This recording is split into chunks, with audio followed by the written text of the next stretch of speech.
Orang tua tidak bisa terus mendampingi anaknya. Betul. Ya, kita sebagai orang tua sadar anak kita pada suatu saat nanti dia harus hidup di atas kakinya dia sendiri.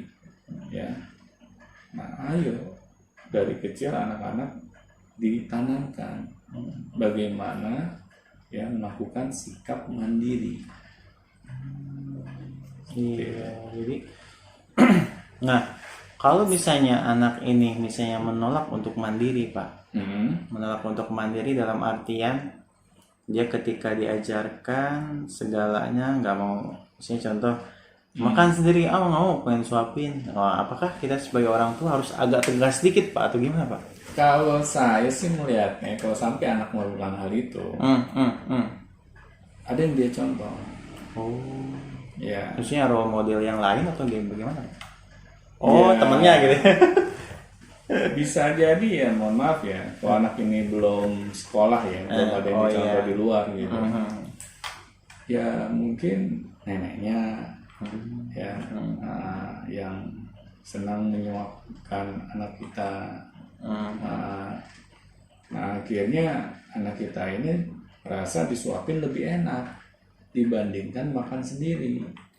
Akhirnya dia melakukan perlawanan. Iya, disuruh makan sendiri nggak mau kayak suapin. Nah di sini kita memang harus melakukan komunikasi dengan neneknya misalnya, kok kita mau mengajarkan nih makan sendiri ke anak kita, atau nanti nenek juga ajarkan untuk cucu nenek makan sendiri. Jadi kita cari dulu siapa nih yang jadi contohnya gitu. Iya. Biasakan itu gitu ya. Iya. Karena anak itu bisa dibilang kan dia belum banyak contoh yang dia lihat gitu. Ya. Kalau ada hal yang negatif yang anak kita lakukan, kita harus cepat cari tahu. Ya siapa nih? Mohon maaf ya, biang keroknya gitu. Ya. Iya. Nah, setelah kita tahu langsung preventif, cegah. Ya, agar itu tidak menjadi kebiasaan. Jangan kita salahkan anak kita. Secara tanpa kita telaah dulu, langsung kita judge, kamu nih emang anak manja gitu. Ya. Makan sendiri aja sulit. Nah, itu akhirnya kan anak malah kita doain gitu supaya jadi anak manja, supaya sulit makan. Ya, itu ucapan dari orang tuanya sendiri loh. Iya, betul. Seperti itu kan. Nah, seharusnya kan jangan. Ya. Kalau anak tiba-tiba memiliki perilaku seperti itu, saya nggak mau makan sendiri, kenapa nak? Tanya aja. Ya, ada apa? Kok biasanya kan gue makan sendiri? Tanya, biar kita dengar langsung jawabannya dari mulut anak kita. Oh gitu. Jangan langsung dijudge. Jadi ternyata lingkungan sekitar juga mempengaruhi kemandirian anak ya? Oh pasti. Kayak misalnya contoh. Ada anak yang nonton film serem tuh. Terus akhirnya nggak mau ke WC sendiri. Ya, itu terjadi sama anak saya juga. Jadi memang kita harus melakukan mengkondusifkan lingkungan sekondusif mungkin untuk mendidik anak kita itu agar mandiri gitu Pak. Iya. Ya misalnya anak suka nonton yang serem-serem, ya akibat orang tuanya juga misalnya. Iya, itu bagaimana cara ini? Ajarkan ke anak bahwa itu hanya film, hanya fantasi, bukan hal yang nyata. Ini hanya hiburan, ya. Agar anak bisa membedakan mana yang nyata, mana yang hiburan. Ya, betul. Akhirnya anak paham bahwa ketakutan saya untuk ke kamar mandi sendiri itu nggak beralasan. Ya, nah itu harus kita jelaskan. Apalagi orang tuanya hobi nonton film horor. Iya. Ya kayak saya. Ya, saya senang nonton film horor, jujur aja. Tapi saya bilang ke anak saya ini hanya film, nah. Awal-awalnya anak saya takut memang ke kamar mandi sendiri, tapi terus saya kasih motivasi supaya dia berani. Iya, gitu. harus dimotivasi, dikelirkan gitu ya. Karena saya menyadari ini kesalahan saya juga, sering ngajak dia nonton film horor gitu. Nah, iya. Tapi saya bilang film horor itu hanya film, hanya fantasi, ya, bukan hal yang harus kamu takuti. Ya. Dulu kalau anak saya ini masuk ke kamar yang gelap, dia rada takut. Saya ajarkan, nak, kamu harus berani. Yuk masuk ke kamar ini sama ayah gitu misalnya. Nah, coba kamu lihat kan ada apa-apa, ya tinggal nyalain aja lampunya, kan jadi terang tuh. Ya, ajarkan ke anak-anak gitu, agar anak-anak itu paham bahwa hal-hal yang mereka takuti itu hanya ada di pikiran mereka saja. Oh, jadi ada hal-hal yang menghambat mereka untuk jadi mandiri pun bisa kita selesaikan, Pak ya? Bisa. Bisa. Iya, kayak ketakutan, terus pengennya diomong terus. Ternyata kalau kita sebagai orang tua ingin belajar gitu ya, ingin perhatikan anak secara serius, itu bisa diatasi semuanya ya. Bisa. Padahal kan kalau orang tuh ya enaknya sih nuduh anak. Kamu ini penakut gitu. Iya, itu yang kadang malah menyakiti perasaan anak. Iya, udah tau gue takut tuh, terus dimarahin lagi, tambahin gitu kan. Nah, ini yang jadi orang tua yang makanya harus belajar ya, jadi orang tua yang benar. Ya itulah, karena apa yang kita lakukan ini secara otomatis itu berdampak kepada anak kita. Ya, seperti podcast sebelumnya, orang tua itu memiliki ikatan batin yang kuat dengan anaknya. Karena bayangkan anak itu lahir dari rahim orang tuanya. Ya. Jadi jangan salahkan anak gitu. Kalau misalnya anak nakut, anak gak mandiri, itu juga hasil dari cara didik kita sebagai orang tua. Iya. Nah, Pak, selanjutnya ini agak sedikit tinggi sih, Pak. Ketinggian terjatuh. Ini ada yang jadi nggak jatuh. Nah, jadi ini agak sedikit agak terkait masalah mandirinya finansial.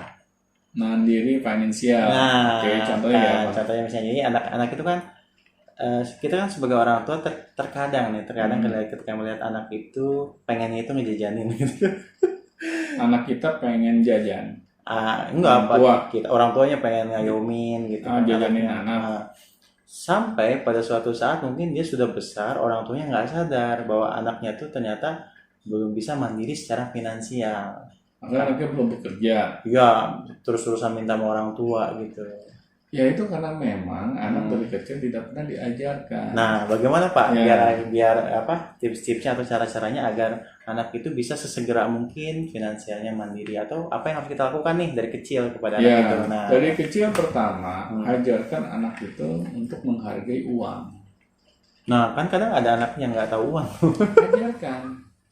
Ajarkan misalnya nilai-nilai mata uang gitu. Misalnya ini uang 100 perak, 200 perak, 500 perak, 1000 perak ya.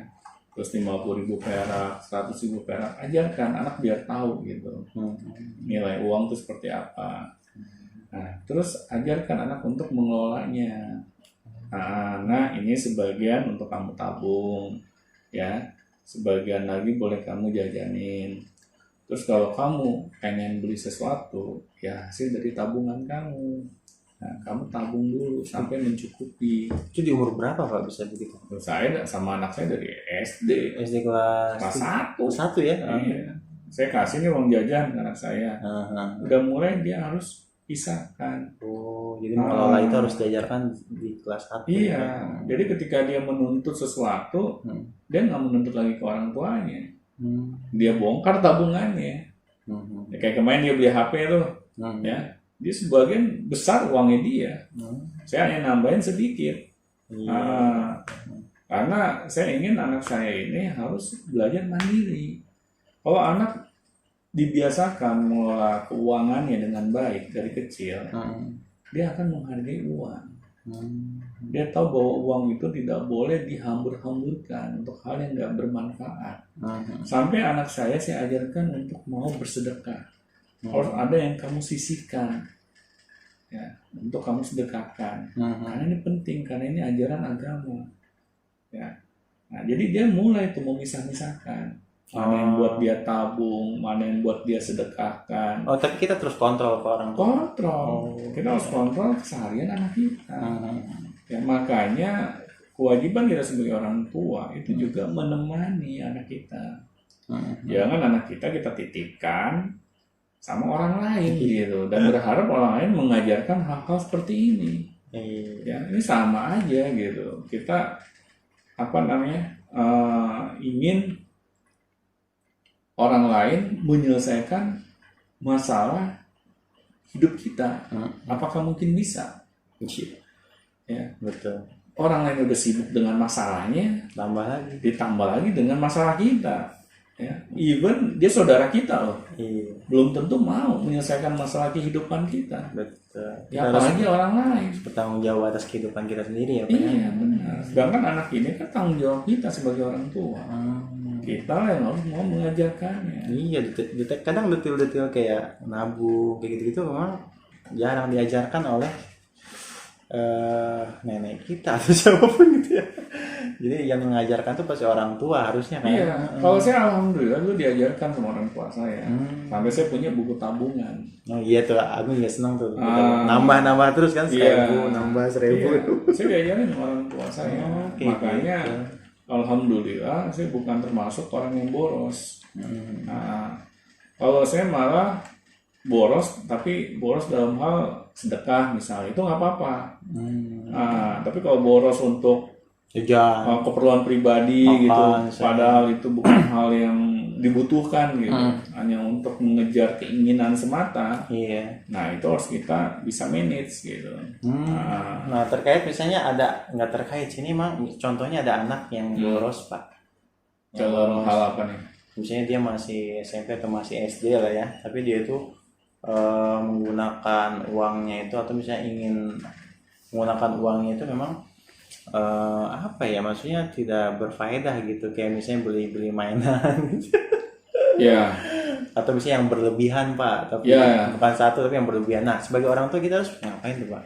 Ya itu harus kita ajarkan mana yang berlebihan, mana yang dibutuhkan. Tapi kalau anak juga mau beli mainan, ya nggak masalah. Iya, jangan berlebihan. Jangan berlebihan. Iya, padahal kan anak-anak itu kalau punya uang tuh, wah langsung kan beli mainan tuh banyak gitu. Atau misalnya dia punya keinginan sendiri yang pengen dia capai, tapi ternyata dia itu harus mengetahui bahwa itu tuh nggak baik gitu. Benernya kayak anak saya, dia suka main game, ya kan. Terus saya bilang, nah kalau kamu suka main game, coba cari tahu nih bagaimana kamu bisa berprestasi dengan game kamu. Ya. Yang tadinya hanya membuang-buang waktu dan uang, ya, dengan game ini sampai dia mau beli HP baru, ya. Tapi saya coba arahkan ke hal yang positif, ya. Misalnya dengan game ini dia bisa menjadi atlet e-sport, ya. Saya coba arahkan ke sana. Nah, ngomong nggak jadi atlet e-sport, ya. Jadi permainan game kamu itu ke depannya ada manfaatnya, ya. Kamu bisa meraih prestasi, ya. Kamu bisa dikenal orang, ya. Dan manfaatnya untuk diri kamu sendiri. Awalnya anak saya belum tertarik jadi atlet e-sport. Enggak ya, cuman ini aja kok, hobi aja. Hobi ya, senang gitu. Nah, tapi terus saya kasih tahu, saya ingatkan, akhirnya apa? Ya kayaknya Ade mau jadi atlet e-sport deh, ya kan? Iya. Nah, alhamdulillah sudah mati, alhamdulillah. Akhirnya ada masuk juga manfaatnya, gitu. Iya, ada manfaatnya main game gitu. Nah, jadi kita harus cari celah nih, bagaimana apa yang anak kita lakukan ini dapat memberikan manfaat aktivitasnya gitu. Iya, jadi tidak hanya sekedar menghambur-hamburkan aja gitu. Iya. Kita harus arahkan agar itu tertarik dengan kebermanfaatan gitu Pak ya. Benar. Karena kalau tidak ada manfaatnya, Iya betul. pastinya itu akan merugikan. Iya, kayak misalnya beli kaset PS tuh kan, banyak tuh kaset PS tuh kan, ada yang 150.000, 250.000 itu kan karena hobi itu dia beli terus kan. Tapi kalau misalnya main PS-nya sambil direkam masukin ke YouTube kan bisa jadi karya gitu kan. Bagus itu. Itu kan anak jadi tumbuh sisi kreativitasnya gitu dan itu kan menghasilkan. Iya betul. Ya, jadi maksud saya jangan sampai nih setiap anak kita ingin melakukan sesuatu terus kita cegah sebagai orang tua, karena kita melihat itu nggak ada sisi manfaatnya. Jangan terlalu cepat kita mengambil keputusan seperti itu. Tapi kita cari tahu nih dari aktivitas anak kita yang dia sukai ini, kita cari sisi manfaatnya yang mana nih, dan arahkan perlahan anak ke situ. Ya, siapa tahu anak yang mungkin saat ini dia belum suka awalnya, akhirnya karena kita istiqomah gitu kan, untuk mencari nilai manfaatnya, anak itu terpengaruhi, tapi terpengaruhi ke hal yang positif, bukan hal yang negatif. Gitu. Iya ya, kebanyakan orang tua kan menjudge bahwa game itu jelek, gitu kan ya. Nah, kan seperti itu kan, jadi kayak misalnya akhirnya anak-anak diam-diam main game, daripada kayak gitu kan, karena apa-apa nggak boleh kayak gitu. Oke, berarti sisi mandirinya itu bisa kita sisipkan kebermanfaatan tujuan dari kegiatan dia gitu kan. Iya benar, karena game ini kan bisa dibilang sesuai dengan zamannya si anak gitu. Ya. Kita nggak bisa ini nggak bisa larang-larang. Iya, kita nggak bisa anak itu tidak dapat masuk ke dalam zamannya gitu. Kita nggak bisa mencegah ini gitu. Ya, kita hanya bisa beradaptasi dengan zaman. Nah, zaman nggak bisa kita lawan, pasti akan berubah terus. Ya, nah disinilah orang tua harus bisa beradaptasi dengan zamannya anak kita. Jangan zamannya anak kita, ya kita halangi dan anak kita harus masuk ke zaman kita. Yang dulu misalnya belum ada PUBG gitu. Zaman saya kan nggak ada PUBG, sekarang ada. Ya, terus kita larang karena dulu ayah nggak pernah main PUBG, aku juga nggak boleh main PUBG, ya kan? Nah itu kan, itu sama aja kita ingin melakukan peperangan dengan anak kita, gitu. Ya, kita harus menyesuaikan, Pak ya. Nah ini yang terkait mandirinya finansial, Pak. Nah umur berapakah kita harus mengajarkan anak kita untuk mencari uang? Mencari uang atau menghasilkan uang. Ya ini kayak contohnya anak saya ya, dia ingin menjadi YouTuber juga. Ya, saya bilang bahwa dari permainan game kamu ini bisa menghasilkan loh. Secara finansial. Jadi tidak menutup kemungkinan dari kecil ya Pak ya. Iya. Kita rangsang benar-benar dia kreativitasnya untuk misalnya mencari uang, tapi dengan hal yang dia sukai, yang dia bisa pahami gitu. Jadi anak merasa ternyata dari apa yang gue lakukan nih, yang gue senangi ini ternyata bisa menghasilkan loh. Nah itu jangan kita halangi. Ya anak memang kenapa sih dia mulai belajar mencari uang dari usia anak-anak? Emang salah? Emang ada di agama dilarang gitu? Iya sih nggak ada. Nggak ada kan? Ini nggak ada di dalam ajaran agama yang terlarang gitu. Kenapa kita harus halang-halangi? Kamu belum waktunya cari uang, biar ayah aja yang berkorban demi keluarga tercinta gitu. Ya nggak gitu juga gitu kan. Ini hanya kita memberikan rangsangan ke anak biar mereka nyebar lah otaknya, jangan apa-apa dibeliin. Dulu juga aku sering main kelereng Pak. Main kelereng terus aku banyak kan tuh kelerengnya dijual. Ya nggak apa-apa. Saya pernah jual makan siang di rumah orang lain kan. Akhirnya ketahuan sama ibu saya marah-marah. Gawat. Tapi sebenarnya kalau jadi ibu saya nggak akan marah. Iya, harusnya seperti itu Pak. Iya. Saya malah bilang, waduh keren kamu udah bisa cari uang sendiri. Saya puji dulu. Iya. Ya, tapi saya kasih tahu. Nah, kalau kamu pengen jualan, nanti ibu masakin. Misalnya, jangan makanan di rumah yang belum dimakan terus kamu jual. Ya, kan anak belum tahu. Iya, karena tahunya gitu aja kan pola. Iya, pas anak kan isinya rasa keingintahuan itu banyak gitu. Ya ternyata menghasilkan nih, pengen coba lagi. Ya tahu-tahu ditegur, malah saya dimarah-marahin pada saat itu. Akhirnya saya jadi nggak mau jualan lagi kan. Nah, padahal anak ketika memiliki semangat, apalagi itu semangat yang positif, ya dukung. Kalau salah, beritahukan yang benar itu seperti apa. Atau kita ya sengaja fasilitasi lah gitu ya, kalau misalnya. Kenapa? Fasilitasi gitu, kalau misalnya. Iya, fasilitasi. Ya, jangan anak itu salah dibiarkan gitu. Iya, dibiarkan terus malah disalah-salahin. Jadi anak tuh jadi apa-apa takut gitu untuk mencoba sesuatu. Ya bagaimana mereka bisa mandiri kan? Iya.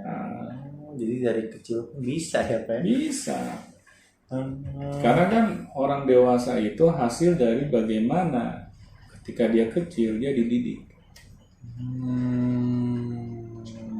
Iya ya, jadi kelihatan gitu Pak ya. Kelihatan. Oke, berarti mandiri itu sangat-sangat kelihatan ketika kita jadi dewasa. Seperti apa kita dulunya? Iya benar. Ya kalau misalnya terlalu itu kelihatan apa? Jadi diri kita sekarang itu menggambarkan bagaimana didikan orang tua kita dulu. Gitu. Benar, pasti. Baik. Terima kasih Pak Doni ya. Sama-sama, semoga bermanfaat. Untuk sore ini mandiri udah banyak sekali yang dibahas nih terkait kenapa harus mandiri, anak yang boros, terus anak yang manja dan lain-lain sudah dibahas tadi Pak ya. Ya sama teman-teman, kalau misalnya ada hal yang ingin ditanyakan atau ada hal yang ingin dibahas, bisa tolong isi komen ya. Ya, komen di bawahnya ya. Komen di bawahnya. Okay. Siapa tahu dengan hal-hal yang teman-teman rasakan, khawatirkan, ini bisa jadi bahan buat kita gitu untuk di podcast selanjutnya. Baik Pak Doni, siap. Oke, baik. Terima kasih semuanya. Kembali lagi bersama Beyond Education di segmen selanjutnya. Sampai jumpa. Sampai jumpa semua.